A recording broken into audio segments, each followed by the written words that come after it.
Welcome back to Unnoticed, the podcast where we delve into the untold tales of life, those moments often overlooked and kept hidden in the shadows. I'm Yvette McCauley, and I'm here with my co host, Jeanette Robinson McWilliams, and we are rejoining a conversation already in progress. Today's episode is part 2 of Mislabelled. If you enjoyed today's discussion, please be sure to like, comment, and subscribe. Let's get into it. I mean, let's go back to the glasses, right? The dirty glasses, and we see clearly. So interestingly enough, it's the fact that the brain tricks you in thinking your glasses are clean, so you can see clearly. So it's interesting that you said that because again, it's about the story we tell ourselves. I heard what you said, but so that's why, like, you take off your glasses, like, oh my gosh, I didn't realize these were so dirty. Like, Yes. The brain works overtime. It's also why, I mean, this is like kind of a fun fact, but I used to work for a French sunglass company, and I learned a lot about eye health from working for them. Like, it lets the dirty, your brain is working overtime to clear it up so you can still see at them clearly. Also, when you have glasses and they're dirty, sometimes you might actually get a headache because the brain working on overtime to make your vision clear. And the barrier is the dirty lenses. so no, that's interesting because basically you're compensating. Yeah. Your mind knows what it should be doing, and it knows the standard. What it should be. So it's making it so. Right. At a deficit though. Deficit. Right. Yes, you have the headaches, you have fatigue, you have all these side effects, right? Of the mind telling you what you want to hear and what you want to see. That is so powerful, alarming, and beautiful. Yeah. Yeah. I think that's the danger of it because we don't realize the damage that compensation can do until sometimes it's a huge issue. Oh yeah. Even in our bodies, I was dealing with a situation and I was like, okay, and we thought it was the back and we thought it was this and it was like, well, no, now this is out of balance because this thing was really weak, but your body knew it had to keep going. So it compensated and started using this muscle, which ended up causing this. It's labels. It's like, oh no, I'll push through. Oh no, it's just this. We diminish or we embellish. You know what I'm saying?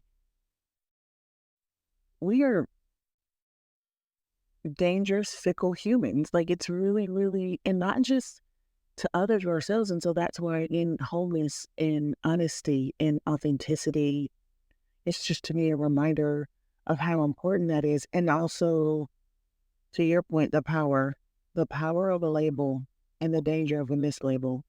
And we haven't even gotten into, and I know this timing on this, but we haven't even talked about, what goes missing, right? Like such a good point as far as, the struggle we put ourselves through to make things what we want them to be.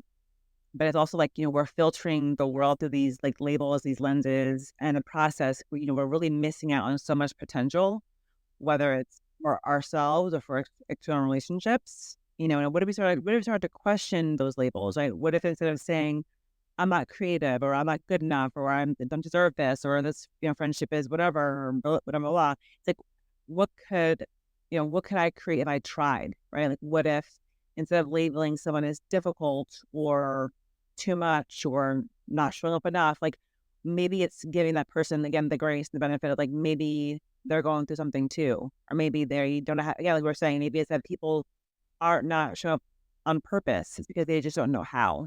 So it's just, again, I would say maybe it's like caution labels, right? It's everything is not black or white. Everything is not, A or B. It's just Right. everything can't be labeled. That's not the way that it works. Not the way we work.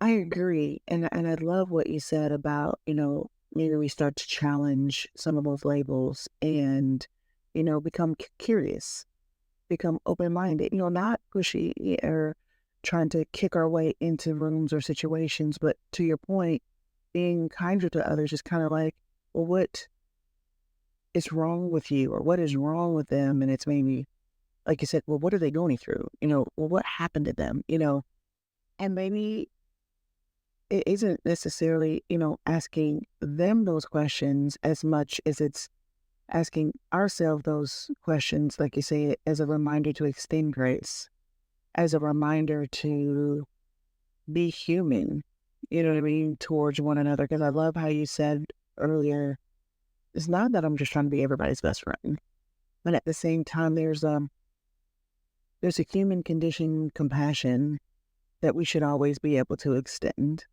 You know what I'm saying? And I think sometimes our natural propensity is to take things personally, or they meant it towards me. And more often than not, it has nothing or very little to do with you or with us. You know what I mean? It's what the other person is going through. And everyone, okay, like this morning, like, you know, we talked for a while because I shared with you that I thought about trying to reschedule today's session. Because when people are having moments, myself included, we rather hide, we rather not deal with it publicly per se. No, we don't have. We talked about it in a previous episode. Everyone doesn't have a safe space. And that could be because that's factual. But in the context of today's topic, it could be because they've mislabeled them and they really do have a safe space. But my point is, everyone is not in the place to show up in their authentic self. That has not historically been safe for them. That has not historically gone well for them. And the irony is, I've learned in my journey that the more I try to hide or mask or not let those things be readily seen, those who know you, they're readily seen. You know what I mean? They may not know exactly what it is. And we were talking about it earlier, like you even heard it in my voice. Like my voice is, I'm still me, but there's a lightness that's not there. There's a heaviness that is there. There's a different tone because the underlining things that are, again, my open browsers, they're there today. They're there and present more so than any other day. Those uncertain question marks, those things. And so when you said challenge those, again, being open-minded, being curious, being inquisitive, exploring those things and push beyond those boxes, push beyond what we think might be there, using our intuition or discernment. The other way to challenge that, when you were talking, I was like, when you said, okay, I'm not creative or I'm not, we tell ourselves, well, who told you that? Where did that label come from? Why did you go there in the first place, right? Is that something someone told you when you were little? Is that something you just assumed that you always carried? So that's a way that I've begun to challenge some of the beliefs and some of the thoughts that I've had. It's like, there's a story, the story of Adam in Genesis, talking with God, having a relationship with God. But then after Adam and Eve had the encounter with Satan and the tree and the fruit and things, they hid. And there's a question in there that God said, God said, Adam, where are you? And he said, well, I hid, I was naked, I was ashamed. And he said, well, who told you? Who told you that? And so it was very interesting to me because Adam spat out a label, but God knew he hadn't told him that. So he knew he got it from somewhere, right? And so it was like, who told you that? And so when you're talking about labels, it's like, why did I label that? Why do I think that's that? And I think that's really huge as you were talking about challenging those, because sometimes we just assume facts that have not yet been submitted in evidence, right? We just, Right. I don't know, I just offer that. I think one of the takeaways is like, well, who told you that? Why did you label that way? Why do you think that way? And I'm starting to learn we're not suggesting that all labels are inaccurate. What I th- what my takeaway is that all labels should definitely be periodically inventoried, Yeah, checked, double checked. And also labels can change because how something is now and serving you in this season may be different next season. You know what I mean? It doesn't right, mean that that label is permanently fixed. right, yeah. Again, and then nothing's one dimensional, so there's definitely going to be, it ebbs and flows, things transform, and all those things. Yeah, I think one of the bullets you talked about is, asking yourself, are these labels serving you or are they holding you back? And to be able to answer those questions, that label inventory needs to happen. It needs to be done periodically so that we're not stuck in a rut. We're not doing things. And again, our why. This podcast was birthed out of why hindsight is so accurate and trying to figure out how we can be more proactive and not ignore the signs that are actually there, that we notice as we're walking through, not just when that experience is behind us. Yeah, And this to me is another one of those opportunities to notice. yeah, for sure. Yeah, it's a good yes, it's a good way for us to leave our listeners, right, with those, challenge them to really reflect on the labels that they're using, right? Using on themselves, using on others, and on opportunities that may be coming their way. Asking, you know, are these labels serving you? Are they holding you back, like you just said? And what may happen if you let them go? So I think it's some good homework for us and for all of you.